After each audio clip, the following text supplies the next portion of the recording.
There are thousands of DOS games. Most of them are terrible. I play one selected at random with a 20-minute time limit and record it live. This is the result. Welcome, ladies and gentlemen, to another random DOS game show. And this is Dead Man Walking. And I feel like I should just go to the file here and hit about, because it's like I suspected. This is a game by Anatoly Shashkin. I probably pronounced that wrong. Apologies, Anatoly.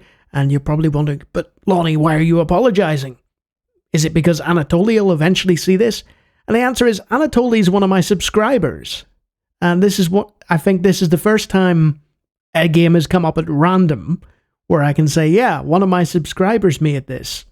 So, I guess I have to be nice about it, huh? Anatoly has a channel called DOS Nostalgic, I believe it's called.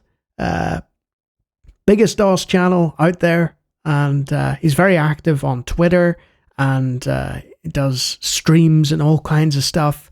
I'll leave a link to his channel in the comments. And let's get going with Dead Man Walking. Bedroom. You wake up from a nightmare, but you feel like you're still dreaming. It's dark outside. You can't remember anything. What is your name? What is happening? Why does everything feel so strange? But all this is not important right now. You know you're supposed to be looking for something. You also know there's someone else out there.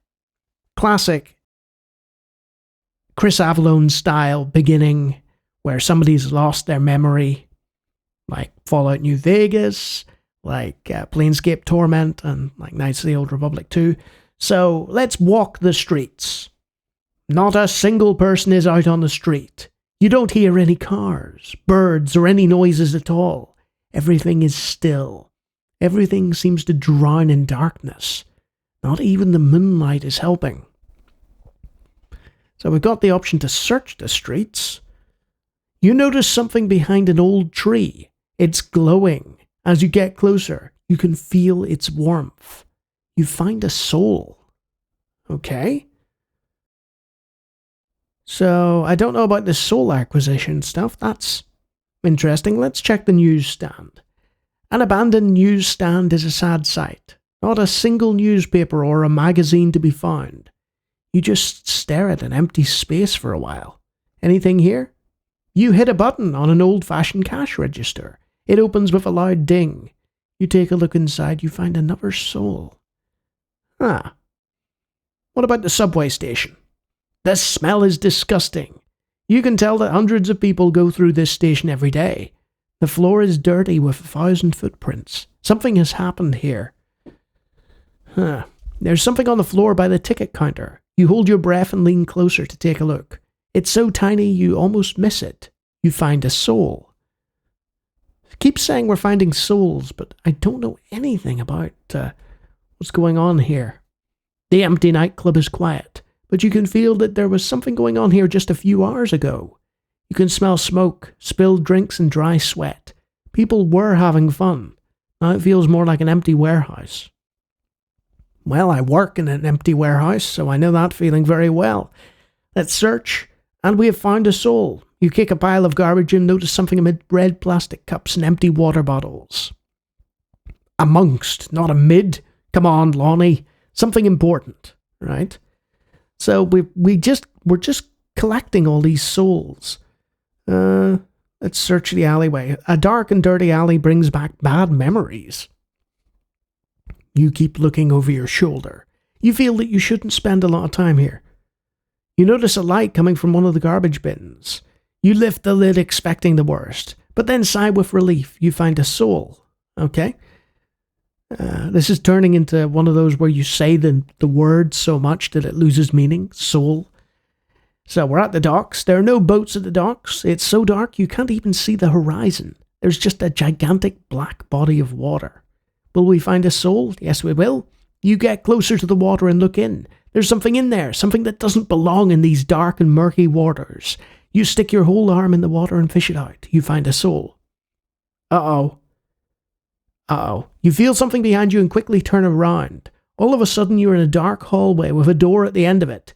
You can see a bright light coming from underneath the door. You twist the handle. The door opens and the light swallows you. You can feel its warmth. You know that soon you'll wake up in a completely different place, a place with people, sounds and daylight. You know that you'll never have to come back again. You're free.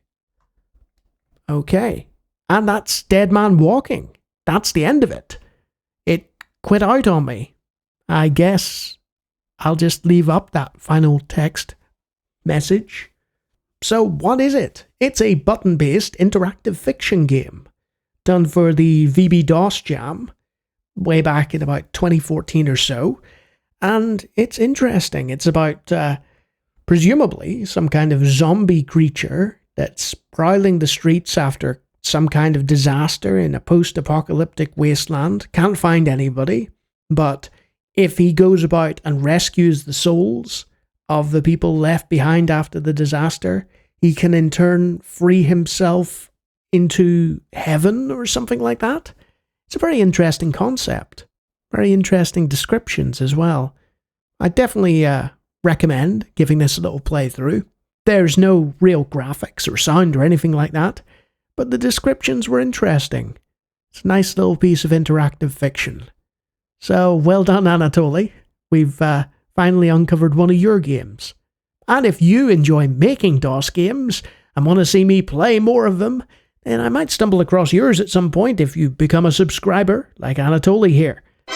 And if you really enjoy me reading interactive fiction, you might be one of my highbrow patrons, whose lexicon is diverse. That's right, you heard me say it. Look at those great names. So yeah, I actually enjoyed that.